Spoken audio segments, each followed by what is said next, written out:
let's start with Wang Yi's visit to Russia. What Mm. do you think of Wang Yi's visit's main purpose to Russia? This is a very interesting meeting, actually. Now, the meeting was scheduled in advance. There is a China-Russia um, coordination council, and Wang Yi was invited to it. And he was invited not just as foreign minister, but in his role as national security advisor. Hmm. And the invitation apparently came from Sergei Shoigu, who Hmm. is the secretary of Russia's Security Council. Nonetheless, Wang Yi also met Lavrov, who is apparently, I mean, they're friends. Hmm. And I think there's a chance, a good chance, strong chance, that he's going to meet Putin probably today, because Hmm. tomorrow Putin is flying to India. So Putin has a very, very tight schedule. And by the way, I should also say that he's not well. He's got a cold. So he Okay. might need time to get over that too. But anyway, I think there's a good chance that he will nonetheless make time, at least for a brief meeting with Wang Yi. Hmm. So the meeting is taking place uh, in general so that China and Russia can coordinate positions. I mean, this is the Hmm. wider thing. But of course, the interesting thing about this is that the Russians nonetheless decided that this meeting was so important that they wanted Wang Yi in Moscow, even though Putin Putin's time was taken up with having the Americans there. Hmm. So the Russians wanted this meeting for a number of reasons. Firstly, because they wanted to brief Wang Yi immediately about what Putin discussed with the Americans.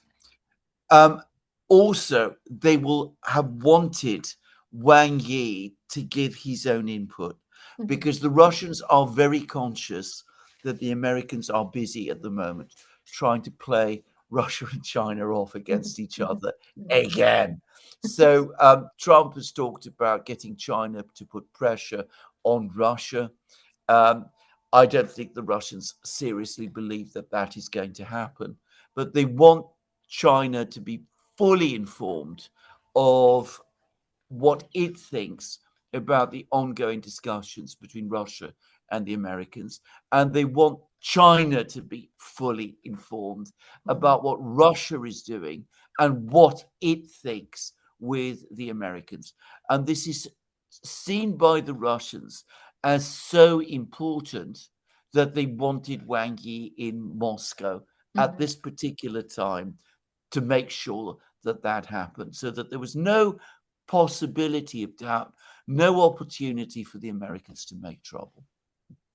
And of course, on the Chinese side, I'm Hmm. sure that Wang Yi also wanted to be there to make sure that China's voice is heard and that both the Americans and the Russians know that there is this big other player also present all the time in the background, which is, of course, China.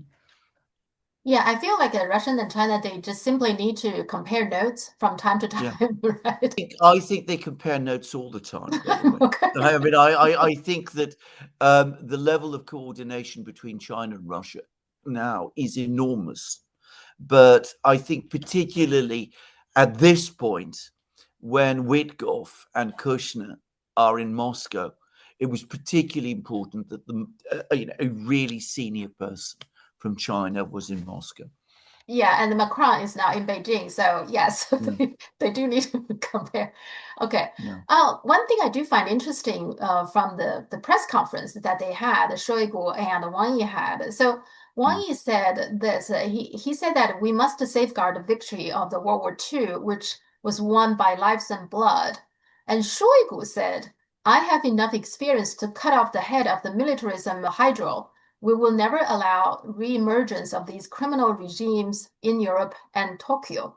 So it just seems like the two of them agrees that they yeah, bring up this to a level because yes, Russian is fighting in Ukraine, among other things, the neo-Nazi right yes. forces in Ukraine, and China, of course, is recently alarmed by the rise. of the Japanese militarism. So Yeah. so it seems like that they do want to bring this to a higher level, like we need to Yes. safeguard World War II victory, right? Yes.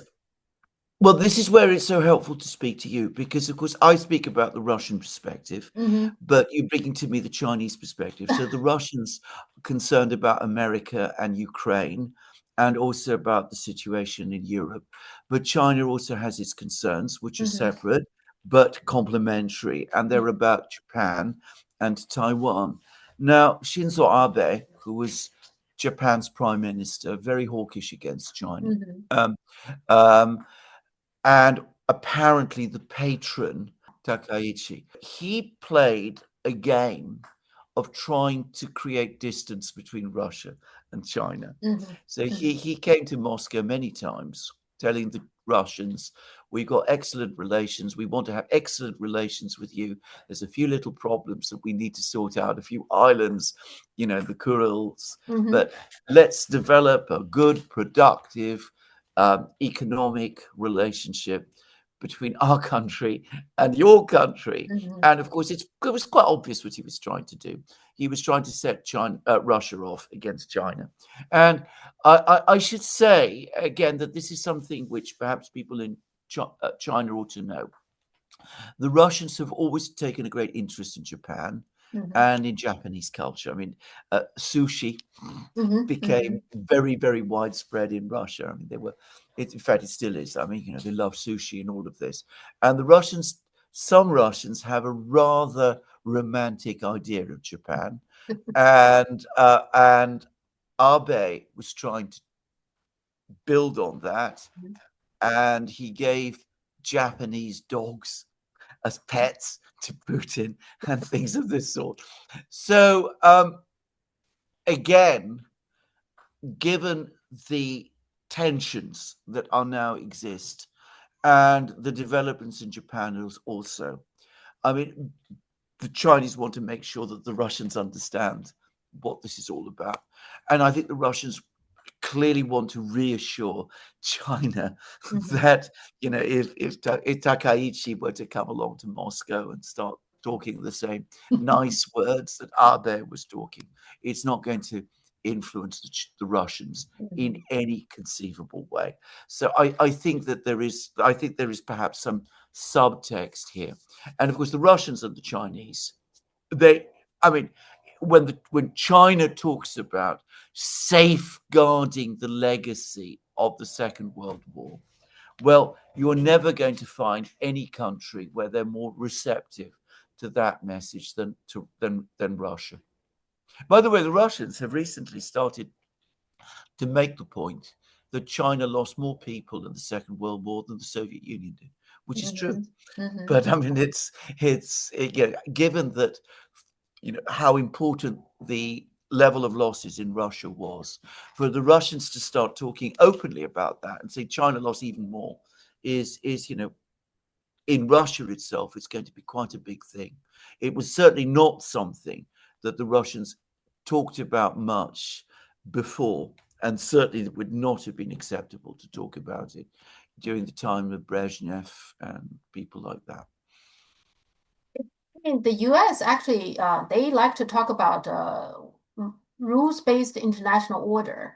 So, what are Yeah. the rules? They never clear what are the rules, right? I actually think one of the things that one can refer to in terms of the rules are those treaties or declarations or memorandum or what have you that multiple countries signed during World War II and shortly after. Those should be the rules we should base on, isn't it? Well, I would go further than that.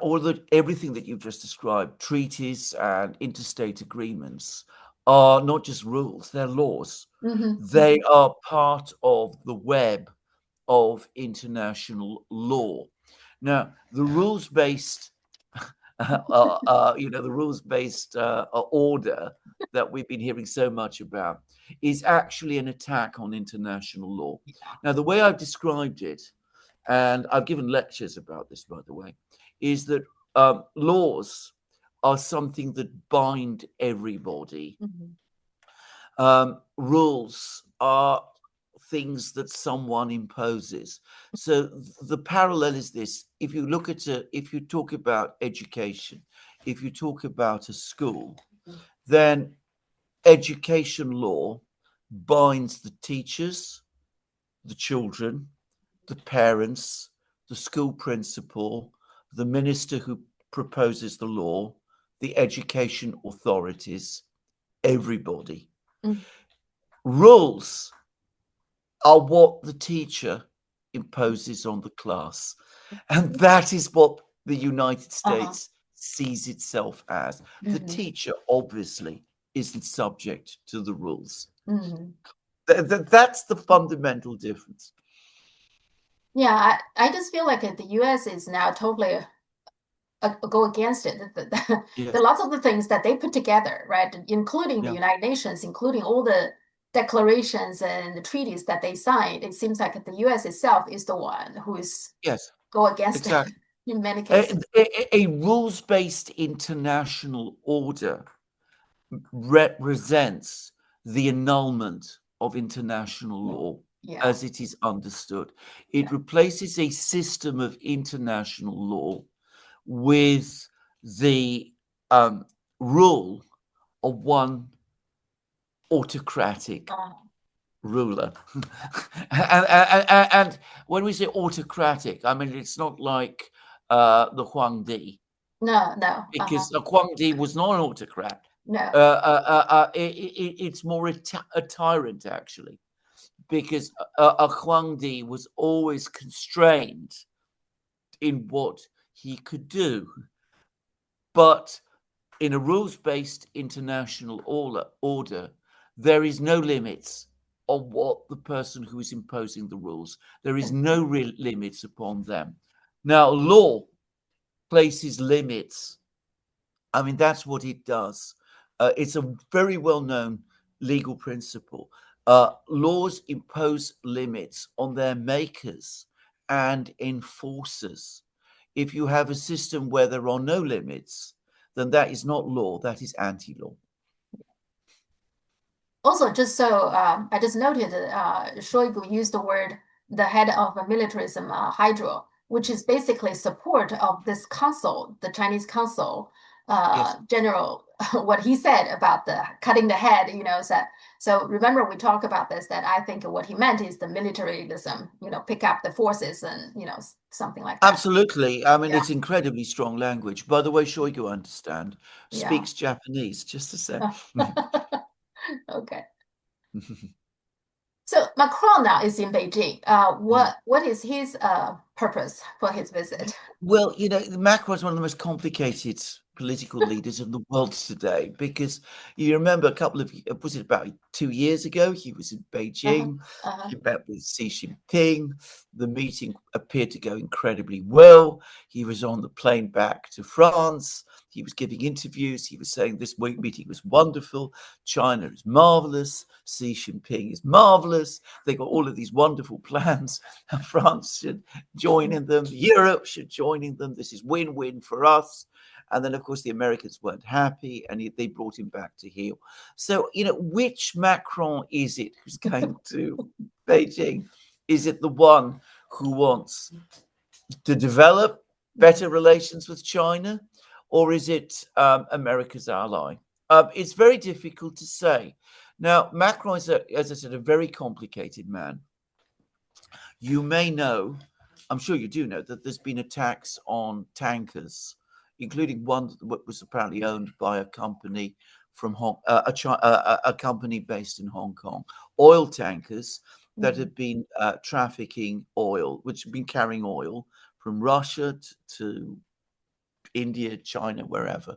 And what perhaps people in China don't know is that the opinion in Russia is that these attacks, some of which have taken place off the west coast of Africa, had to happen with the support of a Western country. And the universal view in Russia is that that country is France, and that the person who's behind it is Emmanuel Macron. So there is a lot of anger about Macron at the moment.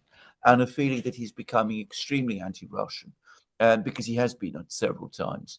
And there's anxiety in Moscow that he's going to Paris, to Beijing, to try and make another attempt at trying to get China to change its policy with respect to Russia and Ukraine and all of that.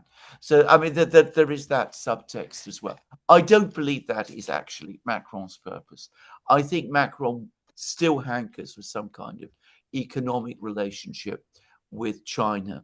And I think that at some part of his mind, he realizes that Europe is in serious economic difficulty and France is in serious economic difficulty. And it needs to have a good relationship with China if it's going to find a way out.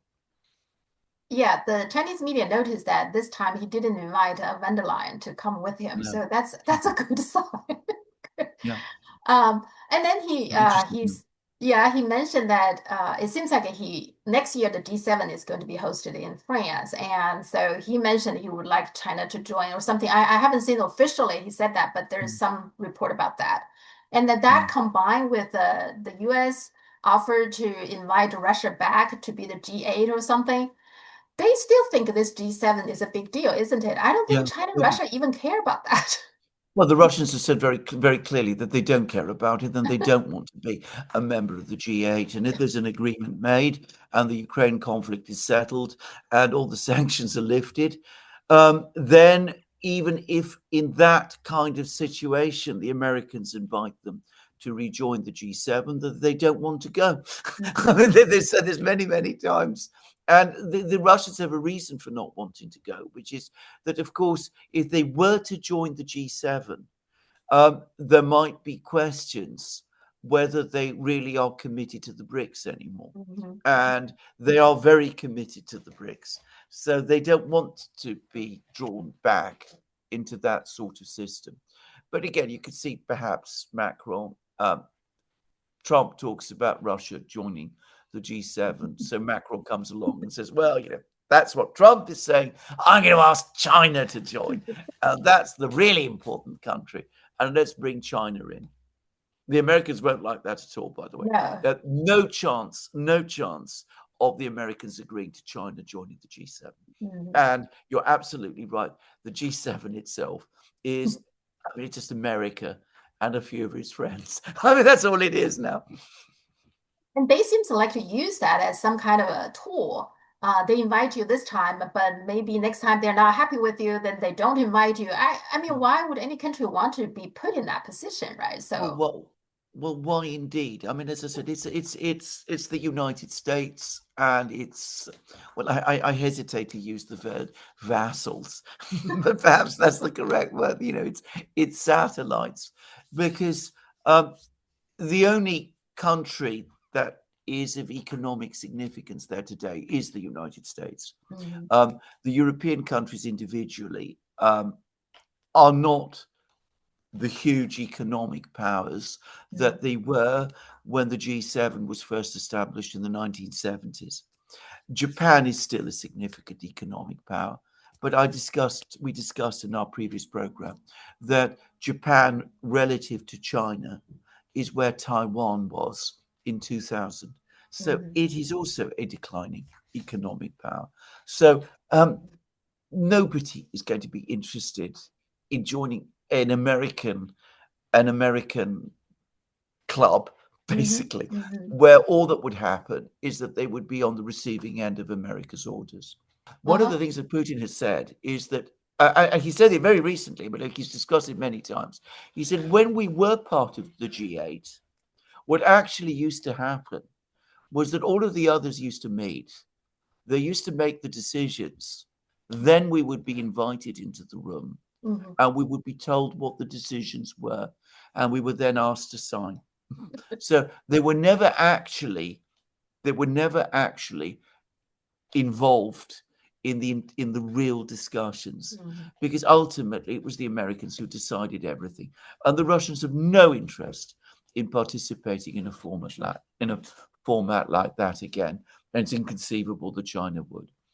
Yeah, so it's like a if I like you, I would invite you to be a guest almost, Yes, right? It's you're not an exactly. equal You're not member. in it. Yeah. Well, in America's eyes, Mm, and this is not just, by the way, Trump and the American political class. This is the view I still think amongst actually most Americans.